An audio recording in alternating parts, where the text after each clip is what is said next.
হ্যাঁ স্যার, আমি আজ পঞ্চম শ্রেণীর আহ, আমার গণিত থেকে দিচ্ছি বৃত্তের ধারণা সম্পর্কে খানিক স্টুডেন্টদের বলছি। ওকে ওকে, ঠিক আছে।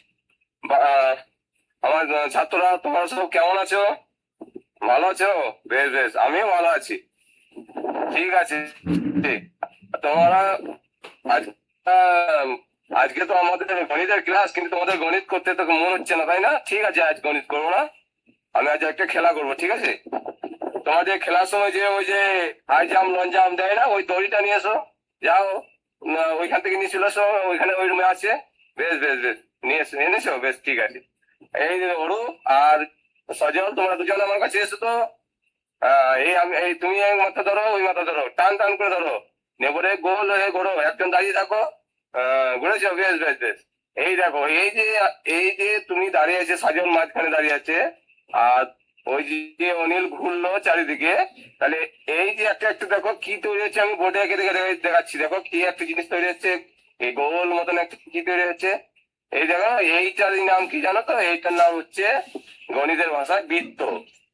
আর ওই যে সজল দাঁড়িয়েছিল না, ওইটার নাম কিন্তু একটা আছে গাণিতিক ভাষায়, এটাকে বলা হয় কেন্দ্র। ঠিক আছে। আর এই যে দড়িটা, আমাদের লঞ্জামের দড়িটা আছে না, এই সজলের থেকে অনিল পর্যন্ত, এইটার কি নাম জানো? এইটার নাম ব্যাসার্ধ। আবার ওইটাকে যদি এই মাথা থেকে আমাদের এই যে বোর্ডে আঁকলাম না গোল মাথা, এই মাথা থেকে এই মাথা টানিয়ে দেওয়া হয়, পুরোটাই টানিয়ে একদম সরল রেখা যদি টানা হয়, তাহলে এটা কি হবে? ওইটার নাম হচ্ছে ব্যাস। আবার এর আরেকটা নামও আছে, এটা পরে তোমরা জানবে, তাও আমি বলে দিচ্ছি সামান্য। এগুলাকে জ্যাও বলা হয়। ওইটার আর এই যে বাইরে বাইরে এই যে গোল মতো সার্কেলের মতন হলো, ইংরেজিতে আমরা বৃত্তকে কি বলি? সার্কেল, তাই না? তাহলে লিখলাম বৃত্ত, এই যে বৃত্ত লিখলাম, বৃত্ত মানে সার্কেল। হ্যাঁ, CIRCLE, ঠিক আছে।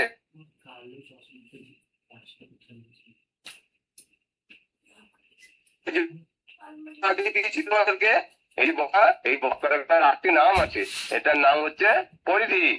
ঠিক আছে। তাহলে অনিল শিখলে, তোমরা সবাই শিখতে পেরেছো না? পরিধি কাকে বলে বুঝতে পারলে? এই যে বাইরে বাইরে বক্ররেখাটা, এটার নাম হচ্ছে পরিধি। এই যে আমাদের দড়িটা, এইখান থেকে এই যে দড়িটা আসলো, এই দড়িটার নাম হচ্ছে ব্যাসার্ধ। হ্যাঁ। আর এই ব্যাসার্ধটাকে পুরোপুরি দিয়ে আরো বাড়িয়ে দেওয়া হয় আরেকটা পরিধি পর্যন্ত, তাহলে এটা হয়ে যাবে ব্যাস বা জ্যা। ঠিক আছে। Thank you. মধ্যে হবে দিলাম। বেশ ঠিক আছে, আপনার শুনলাম, কিন্তু ব্যাপার হচ্ছে আপনি ওই দড়ি ধরে যে ছেলে মেয়েদের ক্লাসে করাবেন সেটা ঠিক আছে, কিন্তু ডেমো টিচিং এর সময় কি যারা বোর্ড মেম্বার থাকবে তাদেরকে কি ডেকে আপনি দড়ি ধরাবেন, দিয়ে ওইভাবে দেখাবেন, না কিভাবে করবেন? ওটা স্যার, ওইটা মুখে বলবো স্যার, দেখানো তো যাবে না। মুখে মুখে বলবেন? বলবো, তাছাড়া তো কি করে করা হবে? খেলার ছেলে, এটা অ্যাক্টিভিটি বেসের মাধ্যমে এটা করার চেষ্টা করলাম তো। না, আপনি আপনি ডাকতে পারেন না? আহ, মাস্টারকে, হ্যাঁ, ছাত্র হিসেবে ধরলে সেটা তো দেখা যাবে স্যার। হ্যাঁ, দেখা যাবে। কিন্তু দড়ি কোথায় পাবেন? দড়ি নিয়ে যাবেন ওটা নাকি নদীতে পকেটে করে ভরে? না, না, আমরা যে খেলা হয়, অ্যানুয়াল খেলা হয়, সেই খেলার দড়িটাই আনতে বলেছে স্যার। হুম। না না, ওইখানে যদি দড়ি না থাকে তো পকেটে করে ভরে নিয়ে যেতে হবে তো।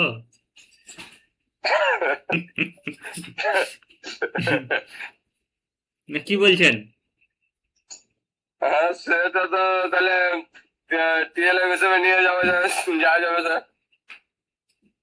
সব থেকে ভালো হবে আপনি ছবি এঁকে দেবেন দুটো বোর্ডে, ছেলের একজন মাঝখানে হ্যাঁ দাঁড়িয়ে আছে আর হ্যাঁ একজন দড়ি ধরে ঘুরছে এরকম, তাহলেই তো হলো।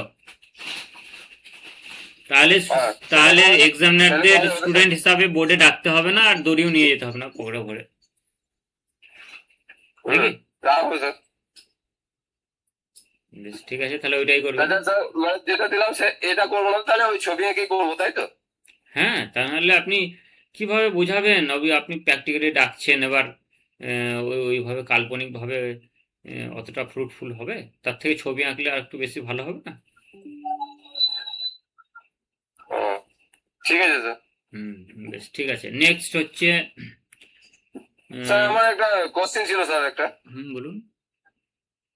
স্যার আমি বলছি যে আপনি যেটা বলছেন স্যার, আমি আপনার 4টা পর্যন্ত রাত জেগে কম্পিউটারে এটা করছেন, তো আমার তো স্যার ওই 10টা 11টা হলেই তো ঘুম পেয়ে যাচ্ছে, মানে পড়াই তো হচ্ছে না স্যার, এটা কি করবো স্যার?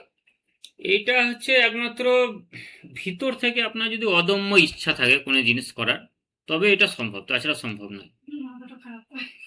সেটা আমি দেখছি স্যার, আমি মোটামুটি 11টা হয়েছে যখন মানে আপনার ওই ওই জিনিসটার মধ্যে আপনি ডুবেননি, মানে মাতাল হয়ে যাননি, এক কথায় মাতাল হয়ে যেতে হবে সেটার মধ্যে। মানে মদ খেয়ে মানুষ মাতাল হয়, তো ওটা কাজের মাতাল হয়ে যেতে হবে, মানে তার মধ্যে একদম ডুবে থেকে যায় 24 ঘন্টা ওটাই। স্বপ্ন তো জাগরণে ঘুমানোর সময়ও মাথায় আপনার ওটাই ঘুরবে। এরম যদি ঠিক আছে, এরম যদি ভিতর থেকে এরম যদি পেশনা জাগে, একমাত্র তবেই সম্ভব, তাছাড়া সম্ভব নয়। ঠিক আছে। হ্যাঁ, তা এটা নিয়ে আমার ব্রেন ডিস্টার্ব হয়ে গেছিল। আমি বর্ধমানে আবার ডাক্তার দেখে এলাম, নার্ভের ডাক্তার, তারপর ছবি টবি করলাম, সিটি স্ক্যান, যে ব্রেন টিউমার হয়ে গেল কিনা। তা ব্রেন টিউমার হয়নি, আপনাদের আশীর্বাদে ভালো আছি। আর ঘা হয়েছে মাথায় কিছু, আর অতিরিক্ত চাপের জন্য ডিস্টার্ব হয়েছে, চোখে কম দেখছি। ওষুধ সকালের ওষুধ বিকেলে খেয়ে নিচ্ছি, বিকেলের ওষুধ সকালে খেয়ে নিচ্ছি। তো আমার ওয়াইফ ওষুধগুলো ঠিকঠাক করে দেখে দেয়, আজকে যেমন ভুল করে খেয়ে নিয়েছি। মানে অতিরিক্ত প্রেসারে, মানে বেশি ল্যাপটপ ঘাঁটলে বা এই কোডিং টোডিং এসব নিয়ে বেশি মানে চাপ নিলে এরকম হয়, বুঝতে পারছেন তো? এত চাপ নেবেন না তো। পরীক্ষা আছে, আমাদের ইন্টারভিউটা ভালো করতে হবে, তো চাপ বেশি নেবেন না। না, আমার একটা অ্যাপ, ব্র্যান্ডেড অ্যাপ এত সুন্দর তৈরি করেছি, সব সেকশন তৈরি হয়ে গেছে। এবার লাইভ সেকশনটা অ্যাপের মধ্যে অ্যাড করে দিলেই পুরো অ্যাপটা একদম রেডি হয়ে যাবে। অসাধারণ অ্যাপ করেছি আপনাদের জন্য, খেটে খেটে মোটামুটি 6,899 টাকা খরচ করেছি অ্যাপটা তৈরি করতে। এখনো প্রায় 2,000 টাকার কাছাকাছি খরচ হবে। তারপর সেটা অ্যাপটা তৈরি হয়ে গেলে গুগল প্লে স্টোরে ওটাকে ইনস্টল করতে মোটামুটি 2,400 টাকা খরচ হবে। তাহলে আপনারা অল ওয়ার্ল্ডে আমার অ্যাপটা অ্যাভেলেবেল হয়ে যাবে, যে কোনো জায়গা থেকে, যে কোনো অ্যান্ড্রয়েড মোবাইলে প্লে স্টোরে সার্চ করবেন, গিয়ে স্মার্ট ইংলিশ ফার্স্ট ইংলিশ সঙ্গে সঙ্গে ইনস্টল করে নিয়ে অ্যাপের মধ্যে বিভিন্ন কোর্স থাকবে, সেগুলো পারচেস করতে পারবেন। কিছু ফ্রি ইবুক থাকবে, সেগুলো ডাউনলোড করে নিতে পারবেন। ফ্রি পিডিএফ থাকবে, সেগুলো নিতে পারবেন। প্রিন্টেড বইও সেখান থেকে আপনারা কিনতে পারবেন, ইবুকও কিনতে পারবেন। বিভিন্ন কোর্সের মধ্যে আপনারা নাম এনরোল করে পুরো চ্যাপ্টার ওয়াইজ ভিডিওগুলো পরপর থাকবে রেকর্ডেড, সেগুলো দেখতে পাবেন। অ্যাপের মধ্যে লাইভ ক্লাসও করতে পারবেন। আর কি করতে পারবেন, আর যে ক্লাসটা হবে সেই ক্লাসের নোটস সঙ্গে সঙ্গে আপলোড করে দেওয়া হবে, সেই নোটসটা ডাউনলোড করে নিতে পারবেন। প্রিন্টেবল নোটস একদম প্রিন্ট করে নিতে পারবেন। আর লাইভ ক্লাস যেগুলো হবে তার পাশে একটা রেকর্ডেড সেকশন থাকবে, ওই লাইভ ক্লাস যেটুকু হয়ে গেল সঙ্গে সঙ্গে সেটা রেকর্ড ভার্সনে থেকে যাবে। এবং এটা আমি গুগল মিটের সাহায্যে ইন্টিগ্রেট করছি, মানে অ্যাপের মধ্যে লাইভ ক্লাস হবে গুগল মিটের মাধ্যমে। ঠিক আছে, আপনাদের গুগল মিট খুলতে হবে না, আপনারা জাস্ট অ্যাপে লাইভ সেকশনে ক্লিক করবেন, তাহলেই কানেক্ট হয়ে যাবে। আপনারা অ্যাপ থেকে সরাসরি আমার ফেস দেখতে পাবেন, বা আমি যখন বোর্ডে পড়াবো সেটা দেখতে পারবেন। আপনারা রেসপন্স করতে পারবেন, কথা বলতে পারবেন, প্লাস মেসেজও করতে পারবেন, রিয়াক্টও করতে পারবেন। পুরো জিনিসটা তৈরি করার জন্য জাস্ট আমি লাইভ সেকশনটা তৈরি করার জন্য একটু নলেজ নিতে হচ্ছে, মোটামুটি 2-3 দিন লাগবে পুরো ইন্টিগ্রেট করতে। তারপর হয়ে গেলে তখন জানাবো আপনাদের, ঠিক আছে? ইংরেজিতে দক্ষ হতে চান এবং Bengal school service upper primary পরীক্ষার প্রস্তুতি নিচ্ছেন, তাহলে আপনার জন্য শুরু হতে চলেছে smart English first English mission success batch 2026। এই ব্যাচে শুধু ইংলিশ নয়, পাশাপাশি ইংলিশ গ্রামার, বাংলা ব্যাকরণ এবং চাইল্ড সাইকোলজি, এই 3টি বিষয় বিস্তারিতভাবে পড়ানো হবে। প্রতিটি টপিক থিওরির মাধ্যমে বুঝিয়ে দেওয়া হবে এবং তার সঙ্গে নিয়মিত কোশ্চেন অ্যান্সার প্র্যাকটিস করানো হবে, যাতে আপনার প্রস্তুতি আরো মজবুত হয়। সপ্তাহে 5 দিন নিয়মিত ক্লাস হবে এবং কোর্স ফি মাত্র 99 টাকা।